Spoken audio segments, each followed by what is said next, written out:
बिस्मिल्लाहिर्रहमानिर्रहीम। मेरा नाम अनसर मुज़फ़्फ़र है और आज हम एक मशहूर ज़माना किताब द अल्केमिस्ट का ओवरव्यू करेंगे।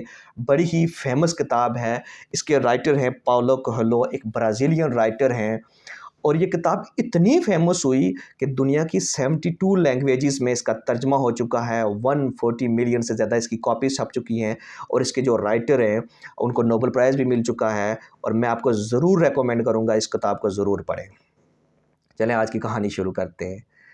ये बात है साउथ स्पेन की। एक लड़का होता है, उसका नाम होता है सैंटियागो। वो 16 साल तक रिलीजियस एजुकेशन हासिल करता है।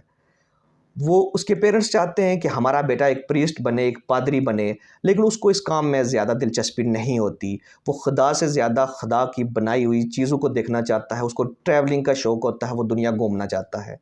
एक दिन हिम्मत करके अपने वालिद से कह देता है कि मुझे दुनिया घूमनी है। उसका वालिद उसको समझाता है भाई कि दुनिया घूमने के लिए या तो बहुत ज़्यादा पैसे चाहिए होते हैं या शेफ़र्ड बनना पड़ता है। वो कहता है मैं शेफ़र्ड बन जाऊँगा और वो एक चरवाहा बन जाता है।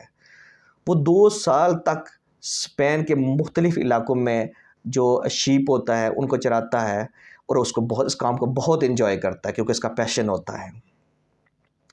फिर होता यूँ है कि एक दिन सफ़र के दौरान रात पड़ जाती है और एक पुराना सा खंडरनुमा चर्च होता है, वहाँ पे रुकता है। अपनी जो उसकी भेड़ें होती हैं उनको वो चर्च के अंदर जो है ना ठहराता है और ख़ुद बाहर आके एक दरख्त होता है, दरख्त के नीचे सो जाता है।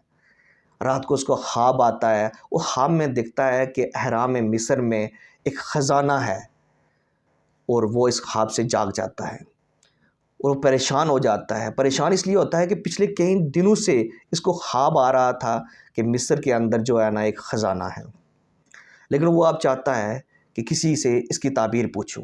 सुबह उठता है, एक खातून होती हैं जो ख्वाबों की ताबीर बताती हैं। उनके पास जाता है, उनको बताता है। वो कहती हैं मैं आपको ज़रूर ख्वाब की ताबीर बताऊंगी, लेकिन जो आपको ख़ज़ाना मिलेगा उसका 1/10 आप मुझे देंगे। लड़का कहता है ठीक है।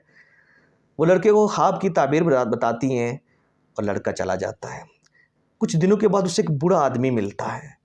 वो ख़ज़ाने के बारे में बात करता है और उसको कहता है कि तुम्हें वहाँ पे ज़रूर जाना चाहिए और साथ उसको कहता है मैं तुम्हें कुछ एडवाइस भी करूँगा, लेकिन आपको मुझे जो है ना रिवॉर्ड है ना इसका कुछ हिस्सा मुझे जो है ना देना होगा।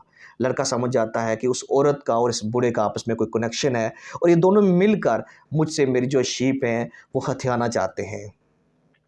लेकिन बातों-बातों में जो वो बूढ़ा आदमी होता है वो उस लड़के के पेरेंट्स का नाम बताता है और उसके बचपन की चंद ऐसी बातें बताता है जो उस लड़के ने उस बूढ़ी औरत को नहीं बताई थी।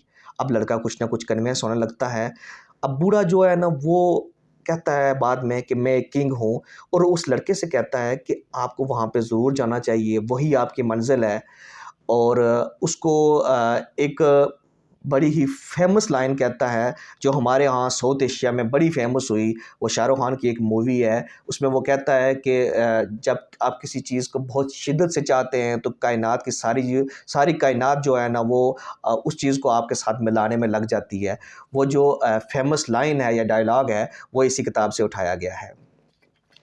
इन शॉर्ट लड़का कुछ जो शीप होते हैं वो उस बूढ़े को देता है और बाकी जो शीप होती हैं उनको वो सेल करके अपना जो सफ़र होता है उसकी तरफ चल पड़ता है, अपने मंज़िल की तरफ।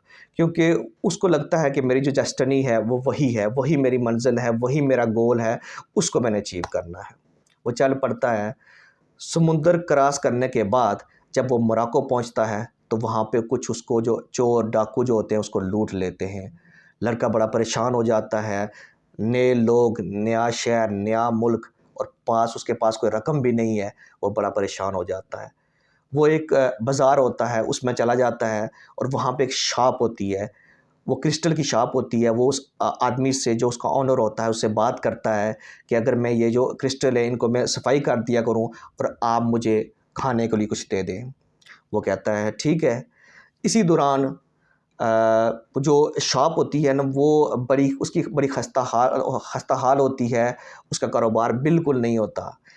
वो जब लड़का वहाँ पे जाता है तो वो जो लड़का होता है वो जो उस शॉप का जो मालिक होता है उसको कुछ नए नए जो है ना वो आइडियाज़ देता है कि ये शॉप जो है ना यहाँ पे हम साथ टी भी शुरू कर दें, कुछ ऐसा करें वैसा करें। वो उसके जो आइडियाज़ को ना वो लेता है, उस पे अमल करता है, इस तरह उसका जो बिज़नेस है वो चल पड़ता है और पैसे की रेल फेल हो जाती है। लड़का पहले सोचता है कि मैं यहाँ से कुछ पैसे कमा के इतने पैसे बना लूँ कि मैं वापस चला जाऊँ, वापस जाने के लिए मेरे पास जो है ना वो रकम हो, वापस का जो वापसी का खर्चा हो जहाज़ के लिए, बहरी जहाज़ के लिए। लेकिन कुछ दिनों के बाद उसे ख़्याल आता है कि आमदन अच्छी है, थोड़े से और पैसे कमा लेता हूँ, तो वापस जाके कुछ शीप ले लेता हूँ और दोबारा मेरा रेवड़ बन जाएगा और दोबारा मैं अपने काम में चल लग पड़ूँगा। लेकिन वक़्त गुज़रने के साथ-साथ उसको लगता है कि नहीं, मुझे वापस नहीं जाना चाहिए, मुझे अपने मंज़िल की तरफ जाना चाहिए, मुझे स्पेन नहीं जाना चाहिए वापस, मुझे इजिप्ट में जाना चाहिए अपने मंज़िल की तरफ। एक दिन बातों-बातों में उस जो लड़का होता है, वो जो उस शॉप का ओनर होता है, उससे बात करता है कि तुम्हारा क्या ख़्वाब है? वो कहता है कि मेरा ये ख़्वाब है कि मेरे जब पास बहुत सारे पैसे हो जाएँगे, तो मैं मक्का जाऊँगा। लड़के से पूछता है तुम्हारा क्या ख़्वाब है? लड़का कहता है भाई मैंने इजिप्ट जाना है और उस अपने पूरे ख़्वाब के बारे में उस आदमी को बताता है। 1 साल तक लड़का वहाँ पे काम करता है, आमदन बहुत ज़्यादा होती है। वो लड़का उससे कहता है मालिक से कि भाई तुम्हें ना मक्का जाना चाहिए। वो कहता है नहीं, मैं तो नहीं जाऊँगा। लेकिन लड़का कहता है भाई मैंने तो इजिप्ट जाना है, मेरी मंज़िल तो वो है। लड़का वहाँ से चल पड़ता है।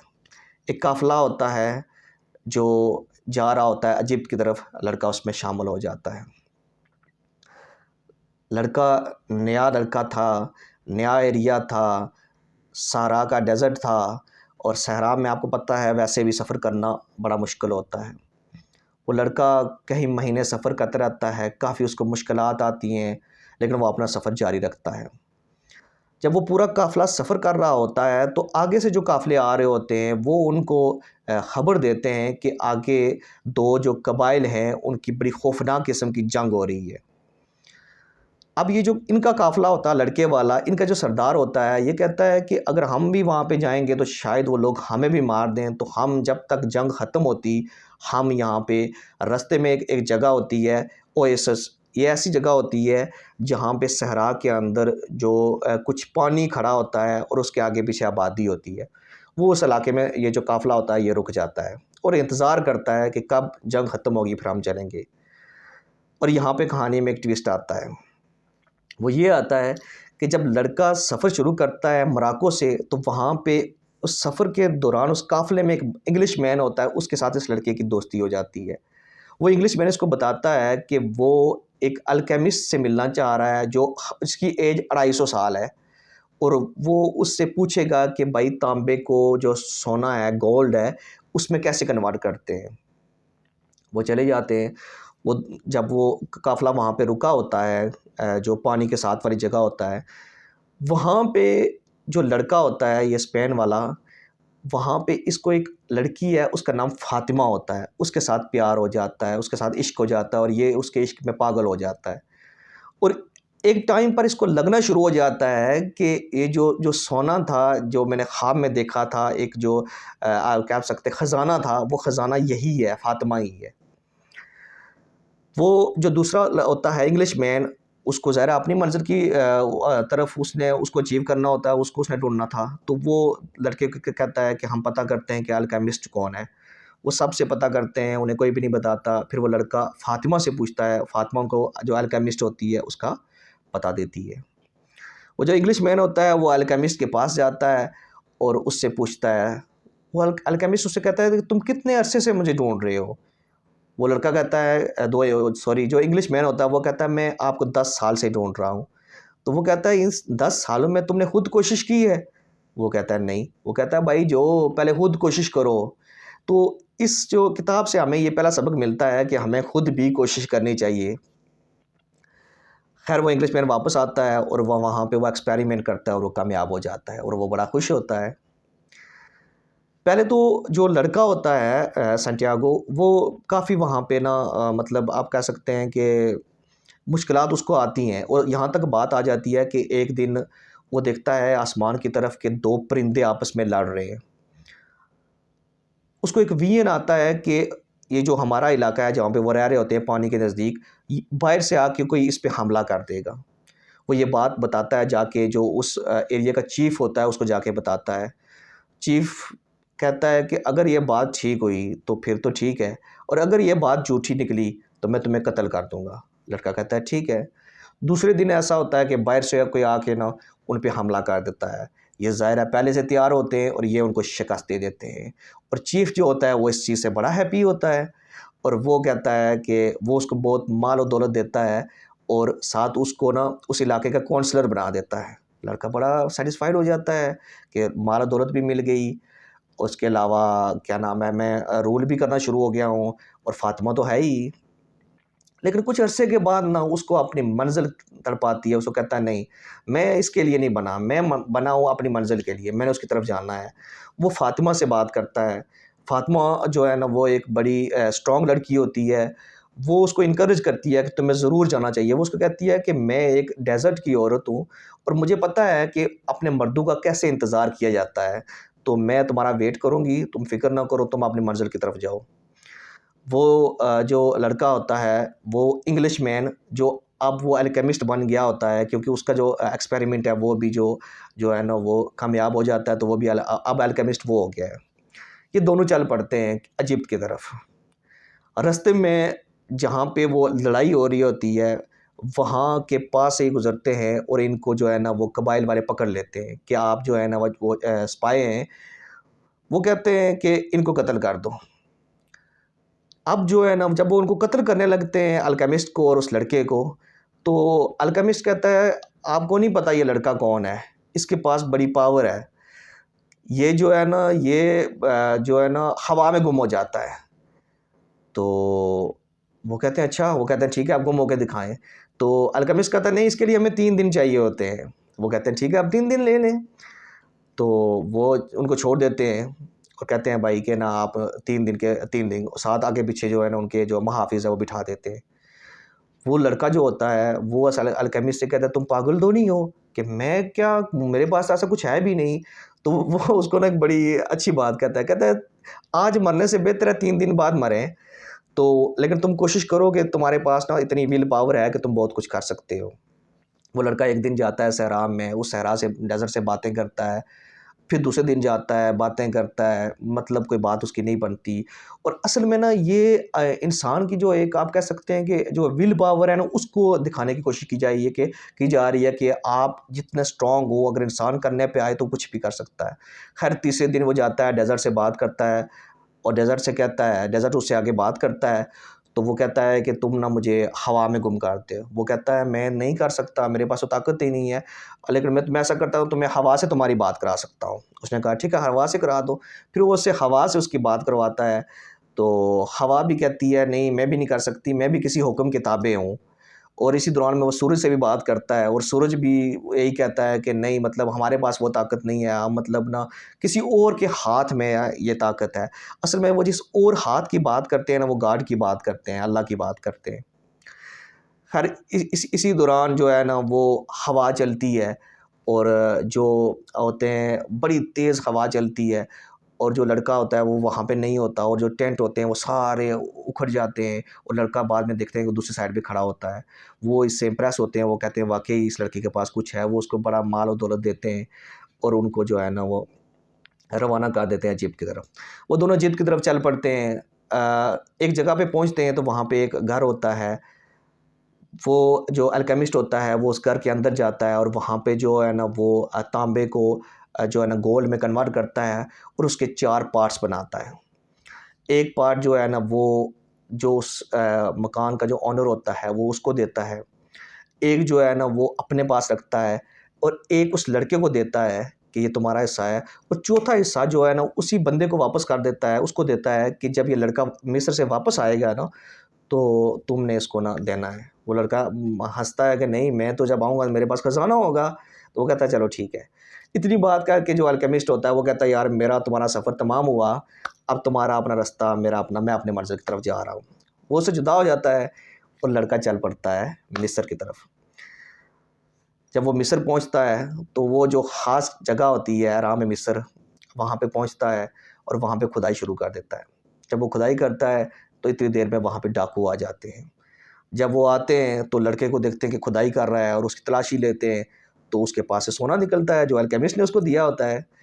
और उसको कहते हैं बाकी कहाँ है? वो कहता है नहीं है, उसको बड़ा मारते हैं और बड़ा मतलब बुरे तरीके से उसको ना मार-पीट करते हैं। और आखिर में वो जब उससे पूछते हैं कि तुम मतलब सोना कहाँ पे है, गोल्ड कहाँ पे है, ख़ज़ाना कहाँ पे है, तुम क्या ढूँढ रहे हो? तो वो कहता है कि मैंने ख्वाब देखा है कि यहाँ पे ख़ज़ाना है, तो मैं इसलिए इस उस ख्वाब की ताबीर मैंने करवाई है और आप उसी को ख़ज़ाने को ढूँढने के लिए मैं यहाँ पे ना खुदाई कर रहा है। तो जो उन डाकू का चीफ़ होता है, वो बड़े ज़ोर से हँसता है, कहता है यार तुम कितने को बेवकूफ़ आदमी हो। कहता है मुझे रोज़ ख्वाब आता है कि स्पेन के अंदर एक पुराना चर्च है और उसके बाहर एक दरख्त है और दरख्त के नीचे जो है ना वो सोना है। तो क्या मैं अब स्पेन चला जाऊँ उसकी तलाश में? और वो सारे डाकू बड़े ज़ोर से हँसते हैं और लड़का भी स्माइल देता है और वो चले जाते हैं और लड़का उठ के खड़ा हो जाता है और लड़के को तब जाके समझ आती है कि ख़ज़ाना कहाँ पे है। ख़ज़ाना वहीं होता है स्पेन के अंदर जिस दरख्त के नीचे वो सोया था वहाँ पे। वो वापस आता है और रास्ते में से उसी आदमी से जो सोने का चौथा हिस्सा टुकड़ा होता है वो पकड़ता है, वापसी का सफ़र लेता है और स्पेन जाता है और जाके जब उस दरख्त के नीचे खुदाई करता है तो वाक़ई वहाँ पे ख़ज़ाना होता है। तो ये जो ख्वाब है ये और भी बहुत सारे लोगों को वहाँ पे आया, लेकिन किसी ने इसके लिए हिम्मत नहीं की, किसी ने मिस्र आने की कोशिश नहीं की। इस लड़के ने हिम्मत की और इसको आखिर पे ख़ज़ाना मिल गया। तो ये जो सारी कहानी है, इससे हमें ये सबक मिलता है कि एक बार अगर हम कोई ख्वाब देख लें, एक बार अगर हम किसी मंज़र की तरफ चल पड़ें, किसी गोल की तरफ, तो जब तक हम उसको अचीव ना कर लें, हमें पीछे नहीं हटना। क्योंकि अब देखें कि लड़के को किस तरह की मुश्किलात के सामने आई। शुरू में उसके जो शीप हैं वो सेल हो गई, फिर वो मोरक्को के अंदर वहाँ पे वो चोरों के हाथ लग गया। 1 साल उसने शॉप पे काम किया, फिर जाके सहरा में वो कितना अरसा रहा, फिर वो आगे डाकू ने उसको पकड़ लिया, उसको कत्ल करने लगे थे। फिर जाके मिस्र के अंदर जो चोर थे, डाकू थे, उन्होंने उसकी मार-पीट की। तो इस कहानी से यही सबक मिलता है कि जितने भी हार्डशिप्स हों, लेकिन आपने जो ख्वाब देखा है, उसको हासिल करना है और ये हार्डशिप्स हैं, इनका मुकाबला करना है और अपना जो एक आप कह सकते हैं डेस्टिनी है, उसको अचीव करना है। आई होप आपको ये ओवरव्यू अच्छा लगा होगा। इंशाल्लाह फिर कभी किसी और वीडियो में इंशाल्लाह नए टॉपिक पे बात करेंगे। Thank you very much.